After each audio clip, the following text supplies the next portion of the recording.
Facebook live में आप लोगों का स्वागत है। आज हम लोगों ने अपने वीडियो पुस्तक प्रसंग में जो विषय रखा है वह विषय जो मेरी किताब है, जो पहली किताब है, मार्क्सवाद और आधुनिक हिंदी कविता, उसी का एक छोटा सा हिस्सा है। और मार्क्सवाद और आधुनिक हिंदी कविता के प्रक्रिया के दौरान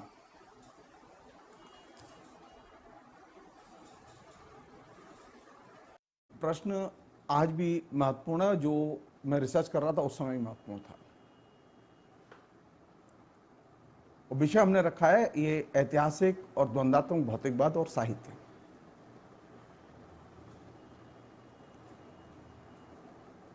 सामान्य तौर पर अगर आप देखें पूरी दुनिया में 1984-85 के बाद से लगातार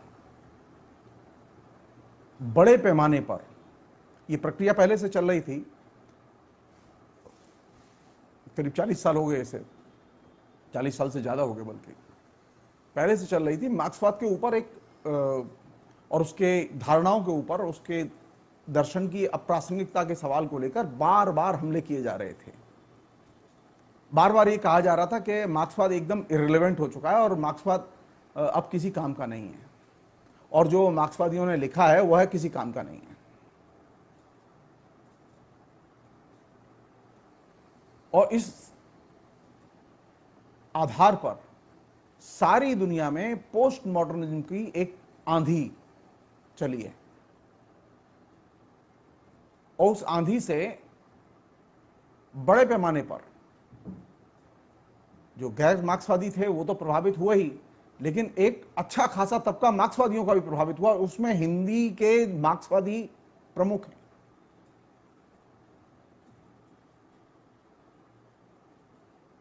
मार्क्सवाद पर और मार्क्सवादी दृष्टि से लिखे जा रहे साहित्य पर जो हमले हुए, उस हमले के विकल्प के तौर पर ये हमले हुए कोल्ड वार की राजनीति के पूरे संदर्भ में।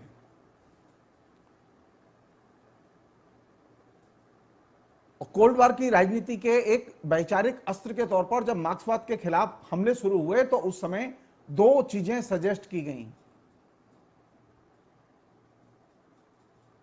एक तो यह कि ज्यादा से ज्यादा एथनिक ग्रुपों का अध्ययन किया जाए और एथनिक ग्रुपों के द्वारा लिखे गए साहित्य को केंद्र में लाया जाए, और दूसरी चीज यह सजेस्ट की गई कि ये जो दलित है, ये स्त्री है, इसके साहित्य को केंद्र में लाया जाए। और इस पूरी प्रक्रिया में जो साहित्य का मार्क्सवादी जो नजरिया था और साहित्य की जो मार्क्सवादी विवेचना थी जो विकसित हुई थी, साहित्य की मार्क्सवादी आलोचना विकसित हुई थी, वो खदेड़ के बाहर कर दी गई।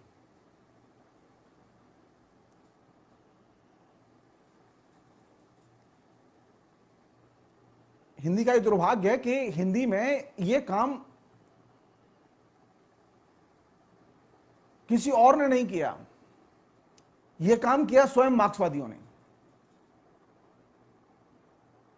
मसलन जो लोग मार्क्सवादी आंदोलन से जुड़े हुए थे, जो लोग मार्क्सवाद के अच्छे अध्येता थे, उनसे यह उम्मीद की जा रही थी कि वे जब प्रगतिशील लेखक संघ या जनवादी लेखक संघ जैसे संगठनों में काम कर रहे हैं तो वे मार्क्सवादी साहित्य दृष्टि का विकास करेंगे। लेकिन पिछले 25-30 साल का जो एक्सपीरियंस है वो ये कि अब सारी की सारी आलोचना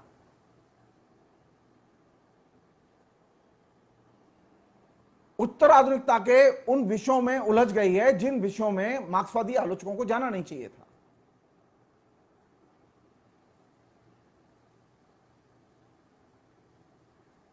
मेरा संकेत, ये जो पूरी आंधी चली स्त्री साहित्य की, ये पूरी आंधी चली दलित साहित्य की, इस पूरी के पूरी आंधी में वे बजाय इसके कि दलितों और स्त्रियों के साहित्य को मार्क्सवादी नजरिए से देखा और विश्लेषित किया जाता, उन्होंने सीधे सीधे दलित साहित्य और स्त्री साहित्य के सामने समर्पण कर दिया। और ये उत्तर आधुनिकतावादियों की बहुत बड़ी विजय थी। अफसोस की बात है, अफसोस की बात है कि इसमें हिंदी के तमाम प्रगतिशील आलोचक, तमाम पत्रिकाएं उनके संपादक, उनके संपादकीय इसमें शामिल हैं। तो ये वह तात्कालिक संदर्भ है जहां से कि हमें कायदे से मार्क्सवाद की अहमियत और प्रासंगिकता को देखना चाहिए। मेरा मानना यह है कि अभी भी मार्क्सवादी जो विश्व दृष्टि है वो साहित्य के, संस्कृति के, समाज विज्ञान के प्रश्नों को खोलने के लिए, उन पर विचार करने के लिए सबसे समर्थ और साइंटिफिक विचार दृष्टि है और विश्व दृष्टि है।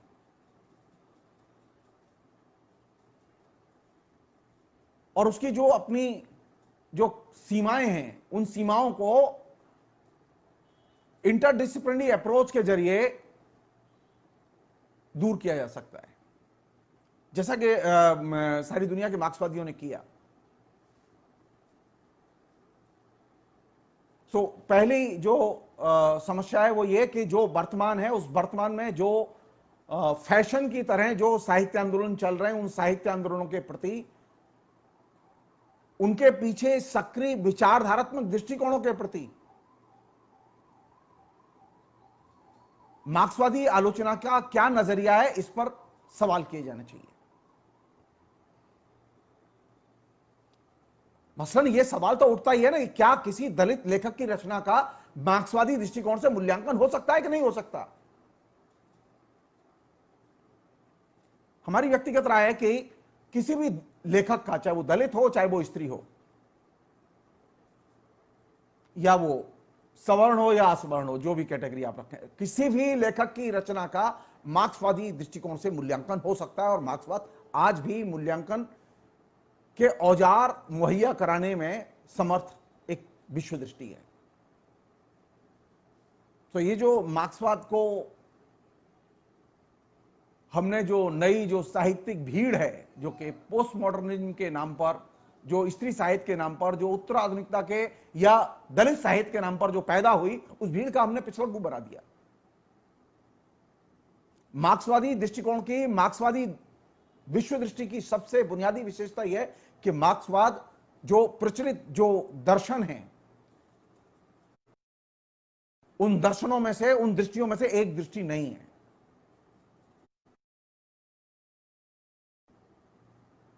मार्क्सवाद उनसे बुनियादी तौर पर भिन्न है क्योंकि मार्क्सवाद सामाजिक परिवर्तन का विज्ञान है। मार्क्सवाद के अलावा किसी भी विचारधारा के पास में सामाजिक परिवर्तन का कोई नजरिया नहीं है।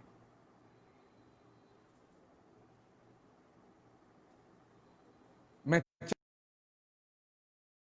करूं, मैं मार्क्स एंगल्स को पसंद करूं या ना करूं, लेकिन किसी भी विचारधारा के पास, मैं इस बात को रिपीट कर रहा हूं, है न वो उदारतावाद है, न वो नव्य उदारतावाद है, और न वो तमाम किस्म के जो नए आंदोलन,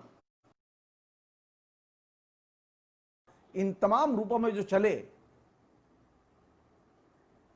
उनके पास, किसी के पास सामाजिक परिवर्तन का कोई दृष्टिकोण नहीं है। सो अगर मुझे सामाजिक परिवर्तन के उपकरण के तौर पर साहित्य की भूमिका को परिभाषित करना है तो मुझे मार्क्सवाद की मदद लेनी होगी, मार्क्सवादी नजरिए की मदद लेनी होगी। क्यों लेनी होगी? सवाल यह है कि जब आप किसी दलित लेखक की रचना पर विचार करते हैं या स्त्री लेखिका पर विचार करते हैं, तो अभी तरीका क्या हो गया दलित या स्त्री लेखक की रचना पर विचार करने का? खाली उसकी उस रचना पर या उसके अपनी बाकी रचनाओं के साथ में उसके संबंध पर आप विचार करके केंद्रित रखें, इससे ज्यादा न सोचें। अधिक से अधिक उसकी रचना में जो आए हुए सामाजिक संदर्भ हैं, रेफरेंस हैं, उनका आप मूल्यांकन करें। इससे साहित्य का नजरिया नहीं बदलता, साहित्य में परिवर्तन की दृष्टि नहीं आती। इससे चीजों को, उस दलित लेखक को भी समग्रता में समझने में मदद नहीं मिलती। एक और तरीका हो गया है जो कि मूल्यांकन का तरीका है, जो कि प्रचलन में, खूब फैशन में है, कि किसी लेखक ने जो लिखा है अपनी रचना में, उसी को ही उद्धृत करके बताते चले जाओ। अरे रचना में जो लिखा गया है अगर वही बताना है तो फिर आलोचना की कोई जरूरत ही नहीं है। रचना में जो लिखा है वो तो पढ़ा ही जा सकता है, वो रचनाकार से बेहतर तो कोई लिख नहीं सकता। तो साहित्य की आलोचना का मतलब यह नहीं है कि जो रचनाकार ने लिखा है उसी को बता दिया जाए।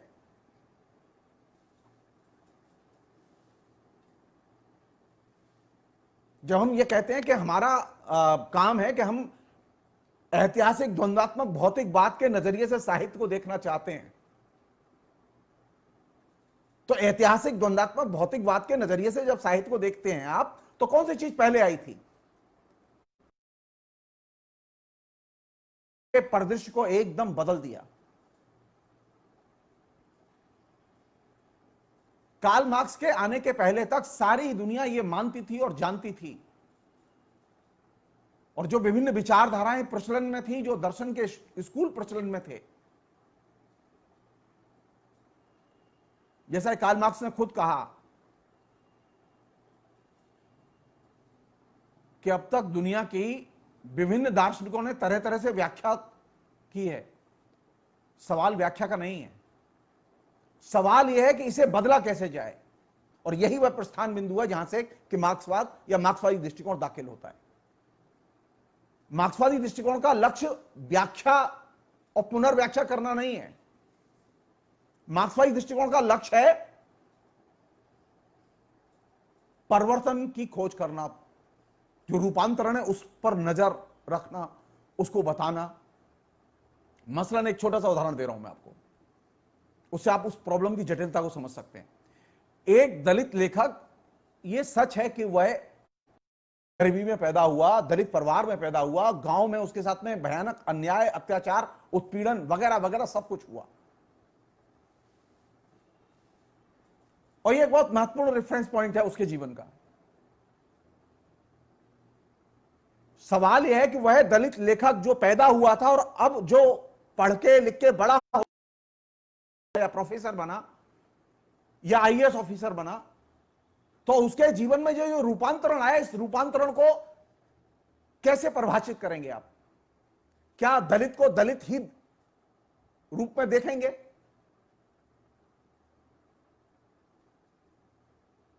क्या वह रूपांतरण पकड़ में आएगा? एक दलित लेखक 30 साल बाद उसकी पूरी की पूरी भौतिक पृष्ठभूमि बदल जाती है और वह रूपांतर में दाखिल होता है और मध्य वर्ग की कॉलोनी में रहता है, मध्य वर्ग के लोगों में रहता है, मध्य वर्ग की पॉलिटिक्स, संस्कृति, राजनीति सब कुछ करता है।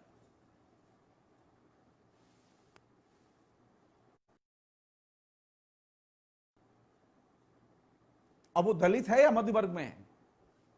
अब वो लेखक है या दलित है? अगर प्रोफेशनल है तो वो लेखक है, प्रोफेशनल है तो वो प्रोफेसर है, प्रोफेशनल है तो वो इंजीनियर है, प्रोफेशनल है तो वो आईएएस ऑफिसर है, प्रोफेशनल है तो वो पॉलिटिकल लीडर है, राजनेता है।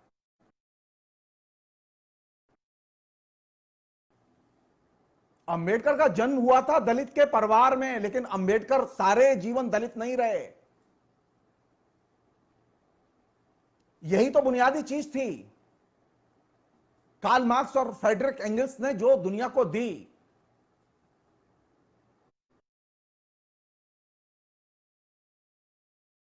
होती हैं,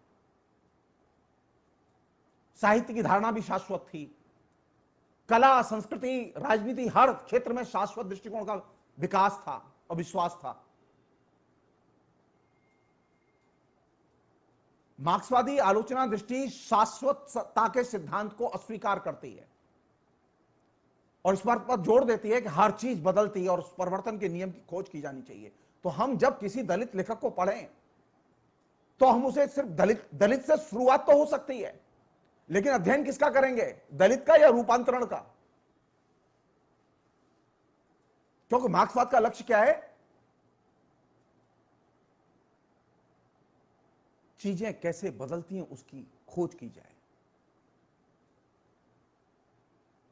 रूपांतरण को देखा जाए। तो हमारे यहां ट्रांसफॉर्मेशन पर तो बात नहीं हो रही, हमारे दलित पर बात हो। अब बताइए मुझे कि जो व्यक्ति एकदम दलित परिवार में महान उत्पीड़न में पैदा हुआ और वह रूपांतरित होकर हिंदुस्तान का टॉप इंटेलेक्चुअल ही नहीं बना, टॉप ब्यूरोक्रेट ही नहीं बना, बल्कि टॉप पॉलिटिशियन बना, तो उसकी आइडेंटिटी बदली कि नहीं बदली? अंबेडकर सारी जिंदगी महार नहीं रहे, पैदा जरूर हुए थे महार जाति में।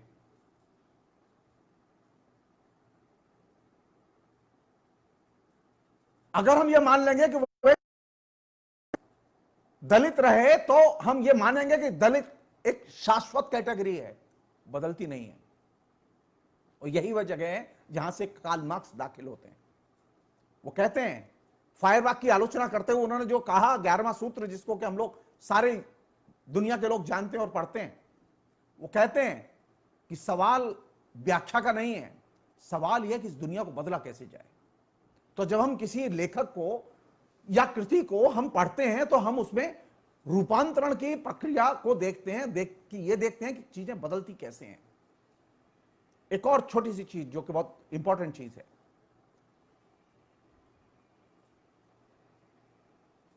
हमने बातचीत शुरू की 4 बजे और अभी बज रहे हैं 4:20।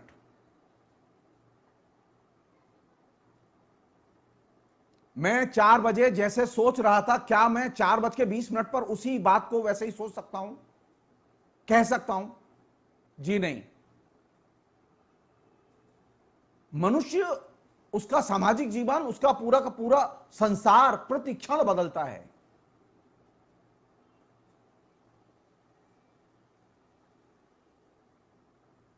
और जब चीजें प्रतिक्षण बदलती हैं तो साहित्य कैसे नहीं बदलेगा, लेखक कैसे नहीं बदलेगा? तो हमारी बुनियादी चिंता क्या है? हमारी बुनियादी चिंता यह है कि शाश्वत नजरिए से न तो साहित्य को देखा जाए, न संस्कृति को देखा जाए, न राजनीति को देखा जाए, न जीवन को देखा जाए, बल्कि हम उसमें घट रहे परिवर्तनों को देखें।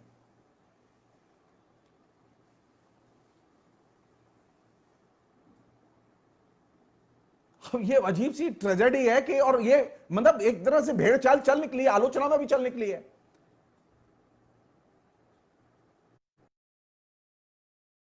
लड़की जो पढ़ती है, कॉलेज में पढ़ती है, यूनिवर्सिटी में पढ़ती है, जो स्टूडेंट है, उसकी आइडेंटिटी क्या है? जब वो पढ़ रही है तो उसकी छात्री की या स्टूडेंट की आइडेंटिटी है, वो छात्रा के तौर पर पढ़ रही है। लेकिन जब वो शादी उसकी हो गई तो उसकी आइडेंटिटी क्या बनी? वो छात्रा रही, उसकी आइडेंटिटी शिफ्ट हो गई। जब वो पत्नी होकर किसी के घर गई तो उसकी आइडेंटिटी शिफ्ट हो गई और वह पत्नी बन गई। तो किस चीज का अध्ययन करूंगा मैं? और जो वो पत्नी थी, वो अचानक मालूम पड़ा वो यूनिवर्सिटी या कॉलेज में लेक्चरर हो गई।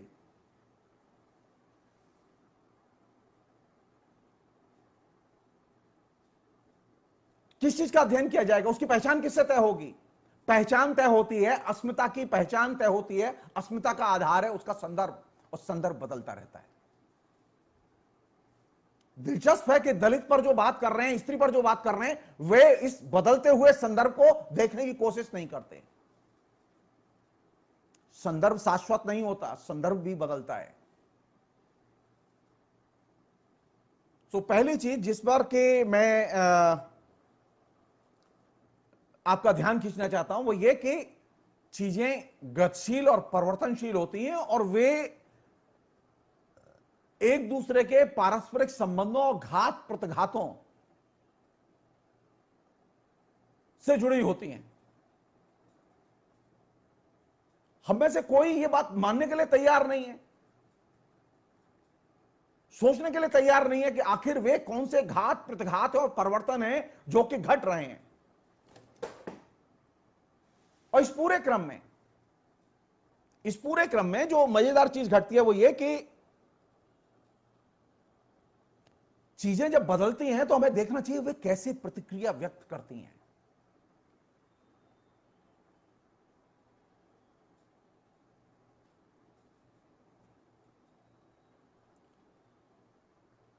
इसलिए हम कभी भी किसी भी चीज को अब मुझे अगर अब मैं पर्सनल अपनी कहूं, अगर मुझे आप देखते जब मैं माथुर चतुर्वेद संस्कृत महाविद्यालय में पढ़ रहा था, और जो मेरी बुद्धि थी और मेरा जो ज्ञान था और जो मेरा दायरा था और जो मेरी पहचान थी, तो आप मुझे पहचान ही नहीं सकते। किस पर बात की जाएगी? मैं जो माथुर चतुर्वेद संस्कृत महाविद्यालय में पढ़ने गया था, मैं जो चतुर्वेदी परिवार में, पंडित परिवार में पैदा हुआ था, वह मेरी आइडेंटिटी होगी। जो आज है मेरी आइडेंटिटी, वह आइडेंटिटी होगी।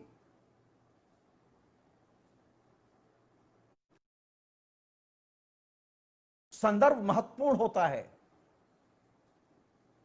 और संदर्भ बदलता रहता है तो अस्मिता के रूप भी बदलते रहते हैं।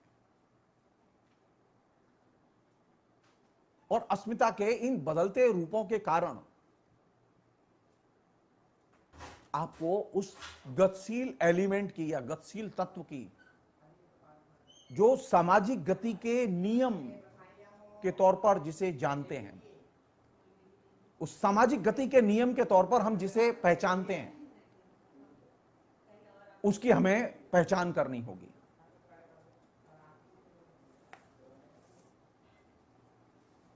एक अन्य पहलू है जो कि बहुत महत्वपूर्ण पहलू है, जो मुझे लगता है कि इस पर कायदे से ध्यान दिया जाना चाहिए, वो ये कि चीजें कैसे आती हैं और वे कैसे शक्ल ग्रहण करती हैं, अपनी पहचान ग्रहण करती हैं, और वे पहचान ग्रहण ही नहीं करती बल्कि वे उस पहचान से निकल कैसे जाती हैं।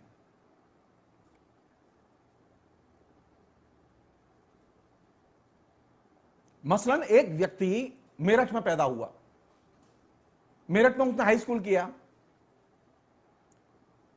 भारत विभाजन हुआ तो वो पाकिस्तान चला गया। अब बताओ उसकी आइडेंटिटी क्या होगी?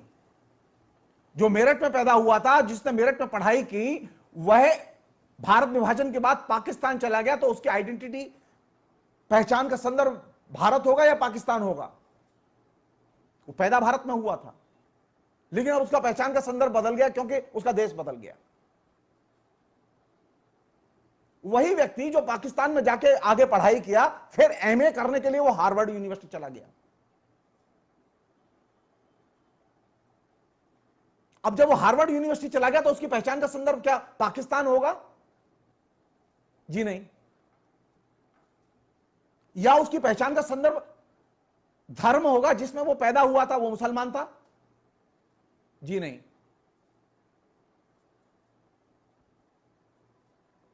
अब उसकी पहचान किससे बनेगी? अब उसकी पहचान हार्वर्ड यूनिवर्सिटी के रेफरेंस से बनेगी, और हार्वर्ड यूनिवर्सिटी के रेफरेंस से, यानी उस देश से उसकी पहचान बनेगी। तो मैं जो चीज बहुत ही संक्षेप में आपसे शेयर करना चाहता हूं वो ये कि ये जो दलित और स्त्री साहित्य के नाम पर जो अस्मिता का खेल चल रहा है, बड़े पैमाने पर चल रहा है, दुर्योग की बात है, दुर्भाग्य की बात है कि हिंदी की मार्क्सवादी आलोचना और प्रगतिशील आलोचना इसके सामने सरेंडर कर चुकी है। जरूरत इससे निकलने की है। हम ये नहीं कह रहे कि दलितों का लेखन पढ़ा नहीं जाना चाहिए, उनका मूल्यांकन नहीं किया जाना चाहिए। दलितों का मूल्यांकन किया जाना चाहिए, स्त्रियों के लेखन का मूल्यांकन किया जाना चाहिए, लेकिन मार्क्सवादी दृष्टिकोण से किया जाना चाहिए। और मार्क्सवादी दृष्टिकोण का मतलब ये यांत्रिक मार्क्सवाद नहीं। जो हिस्टोरिकल मैटेरियलिज्म जिस चीज की वकालत करता है, वो क्या है वकालत? वो कौन सी चीज है? वो चीज यह है कि चीजों को गतिशीलता और परिवर्तन की प्रक्रिया में देखना। और ये बहुत ही साधारण सी चीज है, लेकिन बहुत इंपॉर्टेंट चीज है। और ये दृष्टिकोण कार्ल मार्क्स के लेखन के पहले से उपलब्ध था। कार्ल मार्क्स ने तो इसे एडॉप्ट किया।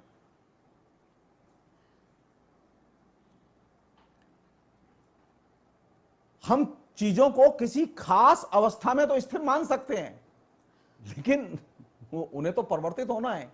वो परिवर्तित होंगी तो हमें उन्हें देखना चाहिए परिवर्तन की प्रक्रिया में। एक दूसरी चीज जो इसी के पहलू के साथ जुड़ी हुई है, कोई भी चीज अकेले नहीं अपनी भूमिका अदा करती, कोई भी चीज किसी भी एक तत्व के जरिए अपना निर्माण नहीं करती। अगर मैं ये कहूं कि मेरी पढ़ाई लिखाई में मेरी अकेले की भूमिका है, तो ये मुझसे बड़ी गलतफहमी कुछ नहीं होगी। कोई भी चीज इस दुनिया में किसी एक व्यक्ति की सृष्टि नहीं है। कोई भी घटना घटती है तो उसमें एक कारण नहीं होता, अनेक कारण होते हैं। तो चीजों को पढ़ते समय, व्यक्तियों को पढ़ते समय, घटनाओं को पढ़ते समय हमें यह चीज ज़हन में रखनी होगी कि किसी भी घटना, व्यक्ति, परिस्थिति, इन तमाम चीजों में एक से अधिक कारण होते हैं, एक कारण नहीं होता। और ये जो एक से अधिक कारण है, आपको उनमें से देखना होगा प्रमुख कारण कौन सा है। और ये देखने की समझ हमें मार्क्सवाद देता है। हिस्टोरिकल मटेरियलिज्म का ज्ञान हमें यह समझ देता है कि जहां कारणों का समूह हो, वहां उसमें से प्रमुख कारणों को खोजा जाए।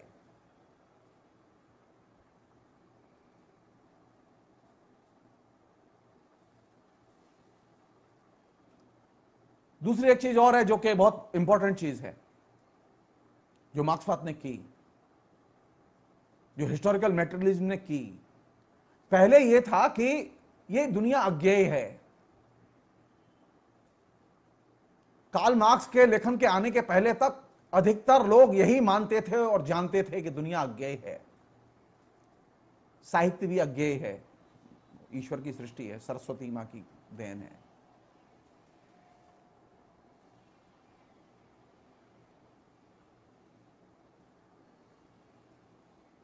लेकिन मार्क्सवाद के आने के बाद में यह बड़ा परिवर्तन घटा कि अब न तो कोई चीज अज्ञेय है और न कोई ऐसी चीज है जिसे कि हम जान नहीं सकते। तो अज्ञेय जैसी धारणा एक सिरे से गायब हो गई। अब संसार में जो कुछ घट रहा है, लिखा जा रहा है, जो हमारे सामने घट रहा है, उसकी हम तहकीकात कर सकते हैं, जान सकते हैं। कोई चीज अज्ञेय नहीं है। हां, यह संभव है कि आप अभी न जानते हो, लेकिन आप जान सकते हैं।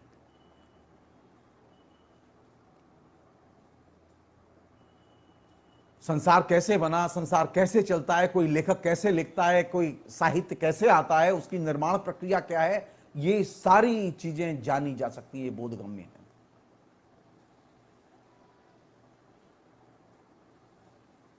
तो अज्ञेय जैसी कोई चीज नहीं है। और जब अज्ञेय जैसी कोई चीज नहीं है और हर चीज जानी जा सकती है,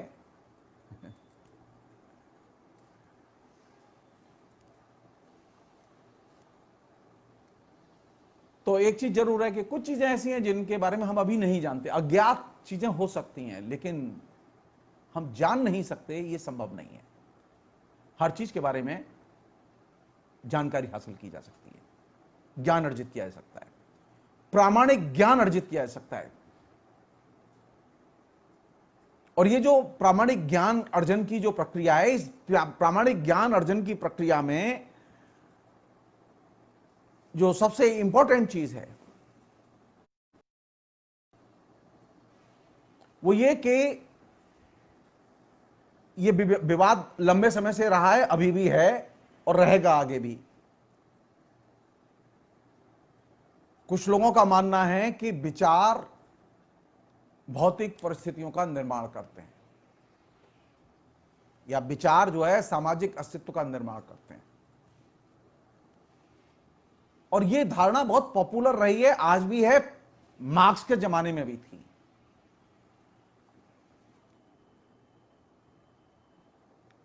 लेकिन मार्क्स ने इसमें एक लंबी छलांग लगाई और उन्होंने कहा कि नहीं, सामाजिक अस्तित्व सामाजिक चेतना का निर्धारण करता है, सामाजिक चेतना सामाजिक अस्तित्व का निर्धारण नहीं करती। सामाजिक अस्तित्व सामाजिक चेतना का अगर निर्धारण करता है, तो सामाजिक अस्तित्व आपका अगर चेंज हो रहा है तो आपकी सामाजिक चेतना भी बदलेगी। तो अब आप यहां से सोचिए कि जो 50 साल पहले दलित लेखक जिस सामाजिक अस्तित्व में पैदा हुआ था उस समय उसकी जो सामाजिक चेतना थी, 50 साल बाद क्या उसका सामाजिक अस्तित्व बदला कि नहीं बदला? अगर बदला है तो उसके अनुरूप उसकी सामाजिक चेतना होनी चाहिए।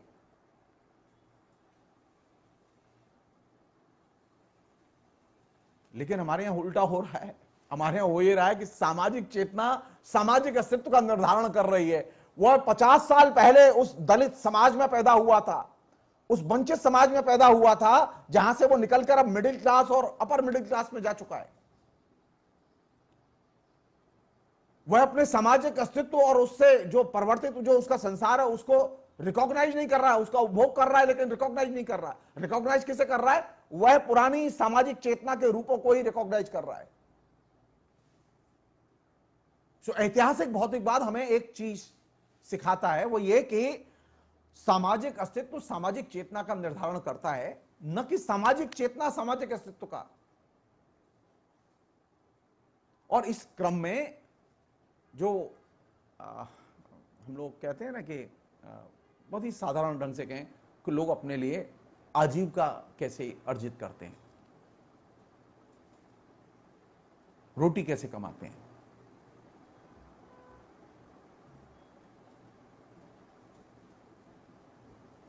और रोटी कमाने के तरीके से उसके सामाजिक अस्तित्व सामाजिक चेतना के संबंध की व्याख्या होगी।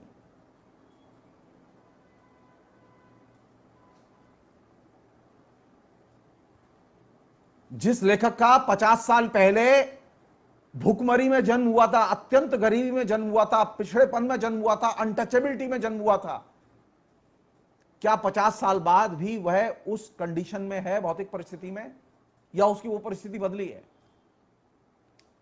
मस्त मजेदार बात है। लाखों के फ्लैट में रहते हैं, 3-3 3.5 लाख रुपया महीना तनख्वाह उठाते हैं, गाड़ी से चलते हैं, मिडिल क्लास है, पूरा घर में कम से कम 50 तोले सोना है, बैंक में बैलेंस है, एफडी है, तमाम किस्म की सिक्योरिटी है। उसके बावजूद वो कहते हैं कि मैं वंचित हूं और दलित हूं। जी नहीं, इसका मतलब है कि आपने अपनी जो सामाजिक अस्तित्व की अवस्थाएं बदली हैं, रूपांतरित हुई हैं, उन्हें आपने रिकॉग्नाइज नहीं किया है। आप अभी भी पुरानी सामाजिक चेतना के बंधनों में बंधे हुए हैं, पुरानी सामाजिक चेतना के बंधन रहते हैं। सामाजिक अस्तित्व बदल जाता है, इसके बावजूद रहते हैं। तो हमारे यहां बहुत सारे लेखक हैं ऐसे जिनकी भौतिक परिस्थितियां बदल गई हैं लेकिन उनकी सामाजिक चेतना नहीं बदली है। ऐसे भी लेखक हैं जिनकी भौतिक परिस्थितियां बदली हैं तो उनके सामाजिक चेतना भी बदली है। सो ऐतिहासिक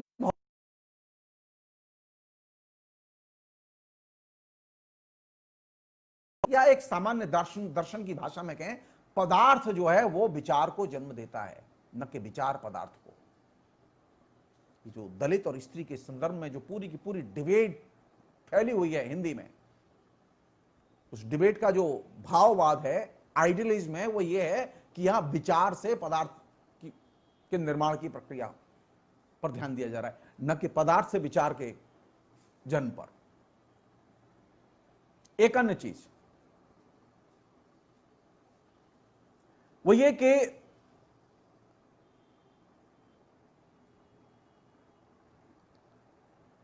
ऐतिहासिक भौतिकवाद चीजों को एक ही तरह से नहीं देखता। सारे नियमों के बारे में, सारी चीजों के बारे में उसके नजरिया अलग अलग है। मसलन अगर मुझे यह देखना होगा कि समाज पर किस चीज का सबसे जल्दी असर होता है, समाज में अनेक चीजें हैं, राजनीति है, धर्म है, दर्शन है, साहित्य है, संस्कृति है, मीडिया है, तमाम चीजें हैं। समाज में सबसे ज्यादा तेज गति से असर होता है किसका, किस अधरचना का? मार्क्स कहते हैं वह है पॉलिटिक्स, और सेकंड है एजुकेशन। साहित्य और दर्शन तो सब बहुत पीछे है। तो सामाजिक परिवर्तन की प्रक्रिया को अगर हमें देखना ही होगा तो देखना होगा कि सामाजिक अधरचना के जो विभिन्न क्षेत्र हैं उनमें कौन सा क्षेत्र पहले सबसे ज्यादा प्रभावित करता है? कहने का मतलब यह कि ऐतिहासिक भौतिकवाद जब लागू करेंगे तो विभिन्न सामाजिक संरचनाओं पर, विभिन्न अधरचनाओं पर या सुपर स्ट्रक्चर पर, मार्क्सिस्ट टर्मिनोलॉजी में जिसे कहें, सुपर स्ट्रक्चर पर इसके नियम अलग अलग तरीके से लागू होंगे, वो एक जैसे नहीं होंगे। कहीं हो सकता है कि राजनीतिक चेतना विकसित हो, साहित्यिक चेतना उतनी विकसित ना हो। कहीं हो सकता है साहित्यिक चेतना बहुत ज्यादा विकसित हो और राजनीतिक चेतना विकसित ना हो। यह भी संभव है कि राजनीतिक चेतना विकसित हो लेकिन आर्थिक चेतना विकसित ना हो।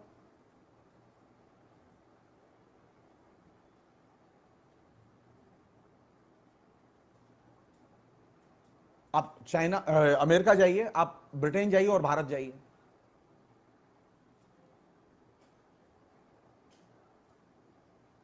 आप जाके देखिए कि वहां स्त्रियों के प्रति राजनीतिक चेतना कितनी विकसित है और स्त्रियों की आर्थिक दशा संबंधी चेतना कितनी विकसित है, कितना गैप है उनमें।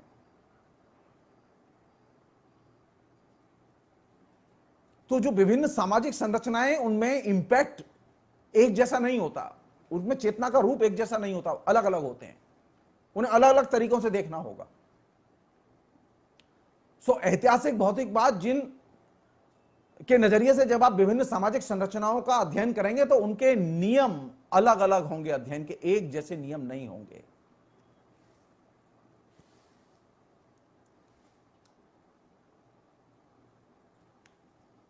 लास्ट फिलहाल के संदर्भ में वो ये कि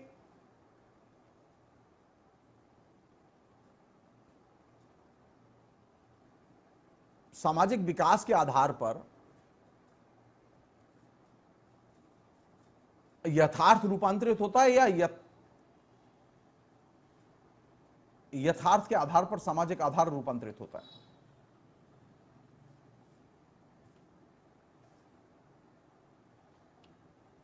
सामाजिक आधार के कारण यथार्थ बदलता है, यथार्थ की वजह से सामाजिक आधार में परिवर्तन बहुत कम होते हैं जो आते हैं।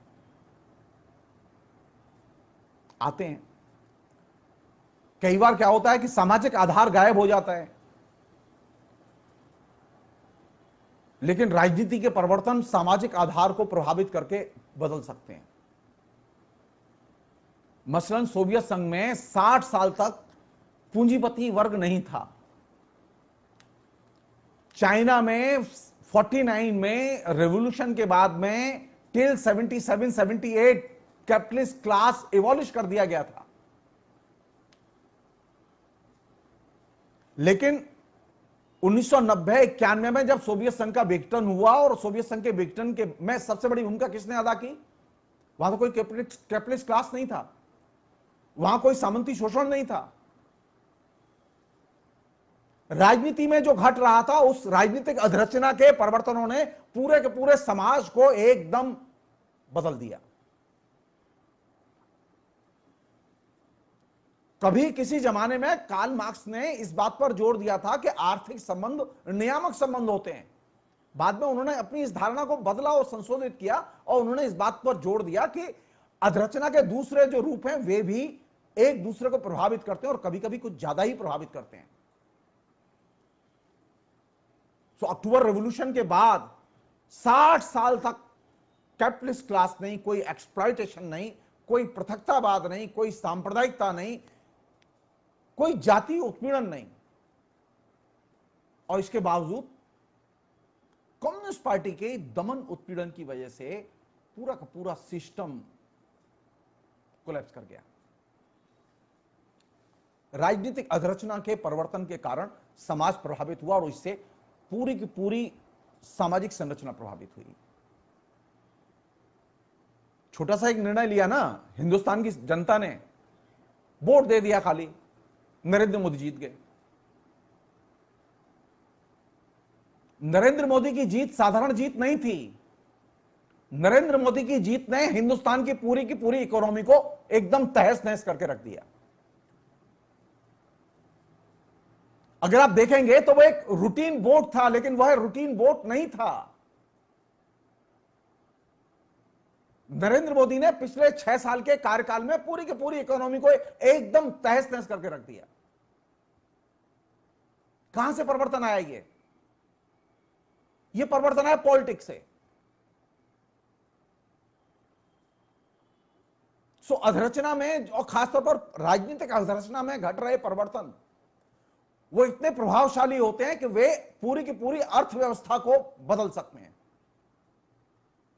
चाइना में यह हुआ, सोवियत संघ में यह हुआ। सोवियत संघ में जब समाजवादी समाज कोलैप्स किया तो उसके बाद में पहली बार ऐसा हुआ कि कैपिटलिज्म का जन्म हो गया और कैपिटलिस्ट क्लास का जन्म हो गया। चाइना में कैपिटलिज्म का जन्म हो गया और कैपिटलिस्ट क्लास का जन्म हो गया। हमने सोचा ही नहीं था कि जब वर्ग एक बार खत्म हो गए तो वे दोबारा नहीं आ सकते, लेकिन वो दोबारा लौट आए। और ये वह चीज है जिस पर के कायदे से सोचने की जरूरत है कि राजनीति के परिवर्तन आधार में बुनियादी परिवर्तन पैदा कर सकते हैं। अब आप यहां से देखिए कि कल तक यानी कोरोना के पहले तक 12 करोड़ लोग थे जो मजदूर थे। वो 12 करोड़ से अधिक जो लोग मजदूर थे उनकी जब नौकरी चली गई तो वो मजदूर नहीं रहे, अब वो बेकार हो गए। खदेड़ के उनको वर्किंग क्लास से बाहर बेकारों की फौज में खड़ा कर दिया गया। क्लास ही खत्म हो गया। 12 करोड़ लोगों का वर्ग ही खत्म करके उसे बेरोजगारों की कतारों में डाल दिया गया। तो राजनीति में घट रहे परिवर्तन, मार्क्स एंगल्स इस बात पर ध्यान खींचते हैं कि ये जो विभिन्न अधरचनाएं हैं उनमें जो पॉलिटिकल अधरचनाएं, राजनीतिक अधरचनाएं, वह राजनीतिक अधरचना या सुपर स्ट्रक्चर सबसे अधिक प्रभावित करने की क्षमता रखता है।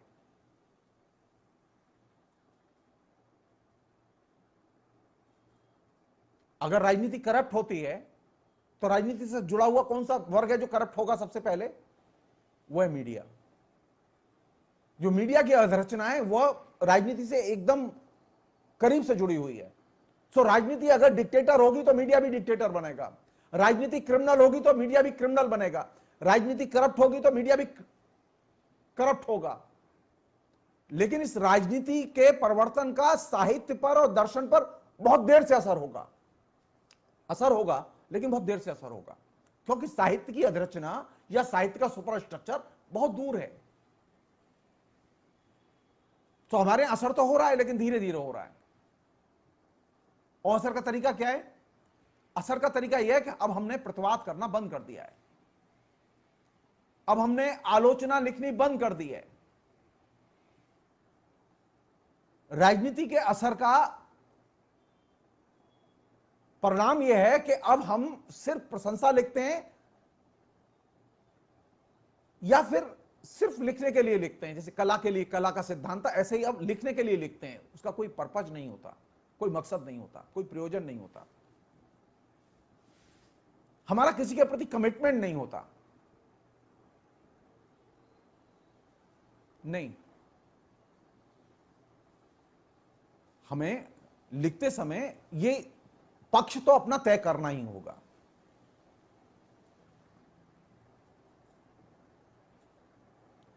बिना पक्षधरता के, बिना विचारधारा के आप लिख नहीं सकते।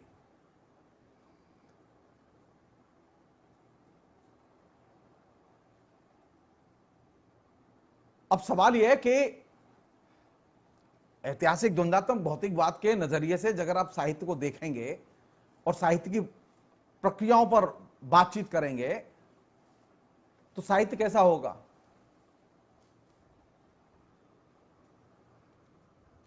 साहित्य क्या वैसा ही होगा जैसा अब तक चल रहा था? मसलन भारतेंदु युग में साहित्य का जो कॉन्सेप्ट था, प्रगतिशील आंदोलन के जमाने में जो कॉन्सेप्ट था, बाद में जो कॉन्सेप्ट बना, अब साहित्य क्या है? किस संसार में रहते हैं हम लोग?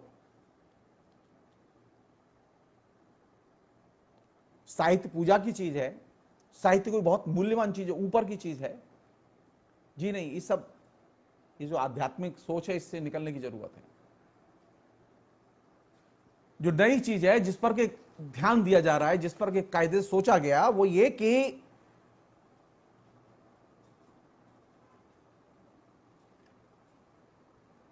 अब साहित्य पर विचार करते समय हमें कई चीजों पर विचार करने की जरूरत होगी। अभी तक क्या था कि हम लेखक के साथ जुड़ा हुआ जो उसका संदर्भ, रचना का संदर्भ, इन पर ही खाली ध्यान देते थे। अब इससे बात बनने वाली नहीं है। अब साहित्य नहीं कहते, अब कृति नहीं कहते, अब रचना नहीं कहते, अब उसे या तो लेखन कहते हैं या फिर वर्क कहते हैं। अब उसका नाम बदल गया है। और इसमें हम क्या करेंगे भविष्य में, किस दिशा में जाएंगे, इसमें 6 बहुत इंपॉर्टेंट एस्पेक्ट हैं। उनका मैं जिक्र करके मैं खाली छोड़ रहा हूं। वो ये कि, और ये मार्क्सवादी आलोचना के 6 प्रमुख एलिमेंट भी हैं जिनके आधार पर हम रचना को देखते हैं। वो ये कि एक तो यह कि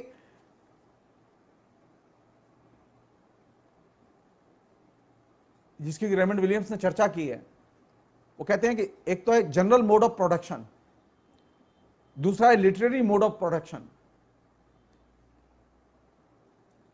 थर्ड है जनरल आइडियोलॉजी, फोर्थ है लेखक की विचारधारा, फिफ्थ है सौंदर्यबोधी विचारधारा, और सिक्स्थ है पाठ। ये 6 चीजें हैं जिनका कि मार्क्सवादी आलोचना अध्ययन करती है। हिंदी की अभी स्थिति यह है कि वह हिंदी की आलोचना अभी क्लास की डेफिनेशन, लेखक और साहित्य के संबंध की डेफिनेशन से बाहर अभी गई नहीं है। सामान्य उत्पादन के रूप, साहित्य उत्पादन के रूप, सामान्य विचारधारा, लेखक की विचारधारा और सौंदर्यबोधी विचारधारा और पाठ, इन सारी चीजों को मिला के मार्क्सवादी आलोचना का ढांचा बनता है।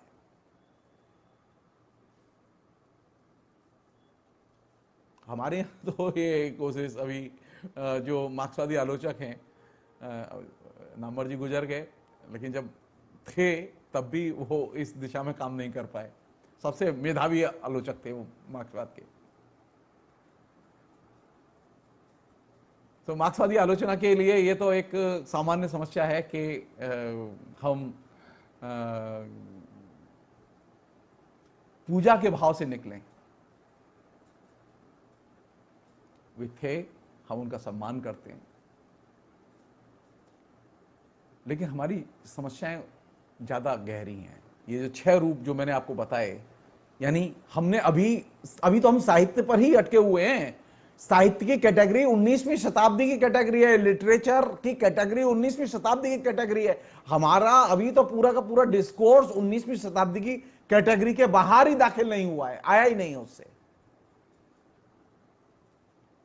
तो जब आप 19वीं शताब्दी की कैटेगरी के बाहर ही नहीं निकलकर आए हैं, तो अभी ये जो लेटेस्ट कैटेगरी है जिसमें राइटिंग एंड वर्क, इस दोनों में दाखिल होने के लिए तो बहुत लंबी प्रक्रिया से गुजरना पड़ेगा। तो इसके लिए तो कोई पढ़ने के लिए तैयार नहीं है, कोई लिखने के लिए तैयार नहीं है, कोई बात करने के लिए तैयार नहीं है। लेकिन हम मार्क्सवादी हैं।